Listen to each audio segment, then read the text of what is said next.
দুস্থ মানুষদের পাশে দাঁড়াতে মরিয়া চেষ্টা জঙ্গিপুর লোকসভার সাংসদ তথা জঙ্গিপুর তৃণমূল কংগ্রেসের সাংগঠনিক জেলার সভাপতি খলিলুর রহমান মহাশয়ের। তিনি আজ হঠাৎ জঙ্গিপুর পৌর ভবনে গড়ে উঠেছে আতিথ্য ভবন। এই ভবনে রাখা হয় ভবঘুরেদের, যাদের ঘরবাড়ি নেই, সেই সমস্ত মহিলা পুরুষদের। আতিথ্য ভবনের মধ্যে প্রবেশ করেই দুস্থ মানুষদের দুঃখ দুর্দশা দেখে চোখে জল ধরে রাখতে পারলেন না লোকসভার সাংসদ খলিলুর রহমান সাহেব। তিনি বললেন, এখানে চাল, ডাল, আলু, এক কথায় খাবারের যাতে অভাব না দেখা দেয় তার দিকে তিনার নজর থাকবে। এমনকি একজন বয়স্ক মহিলা বললেন, এই কনকনে শীতে গরম জলের দরকার। তিনি প্রতিশ্রুতি দিলেন, আমি গিজারের ব্যবস্থা করে দেব।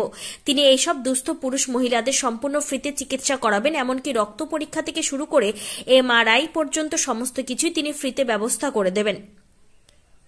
জঙ্গিপুর থেকে তরিকুল শেখের রিপোর্ট, জঙ্গিপুর টিভি। একটা ছেলে পেয়েছে,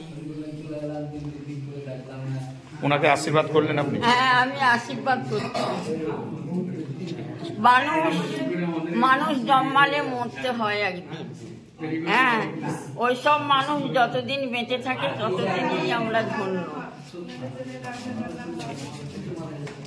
সকলের কাছে আমি আবেদন রাখছি, যে যেমন ভাবে পারেন এটাকে সহযোগিতা করবেন, কারণ আমরা মানুষ হিসাবে মানুষের পাশে থেকে মানুষের উপকারে মানুষের কাজে লাগতে পারি, সেটাই জন্য আমাদেরকে আল্লাহ এবং ঈশ্বর আমাদেরকে পাঠিয়েছে। আপনাকে এসে এখানে একটু দেখলাম যে আপনার চোখে জল এলো।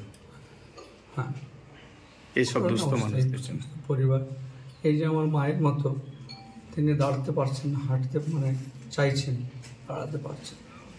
আমার ছোট ছেলেকে ফোন করে জানালাম যে আগামী সোমবার দিন অর্থোপেডিক সার্জন থাকবে, উনি ওটিটি করে দেবেন। ওটাকে আপনার মাধ্যম দিয়ে হবে? হ্যাঁ, মাধ্যমে যা আমি পুরো খরচগুলো বিয়ার করবো, বা আরও যদি কারোর কোনো চিকিৎসার প্রয়োজন হয় যদি ওখানে নিয়ে যেতে পারে তখন করিয়ে দেবে। কোনো টেস্ট করার, যেমন আমাদের এখানে MRI এখানে কোথাও নেই, একদিকে বহর, একদিকে মালদা, মাঝখানে ডাকবাংলা MRI হয়েছে। কাজে MRI এর প্রয়োজন হয়, এইসব মানুষের জন্য আমি ফ্রি অফ কস্ট MRI। ঠিক আছে।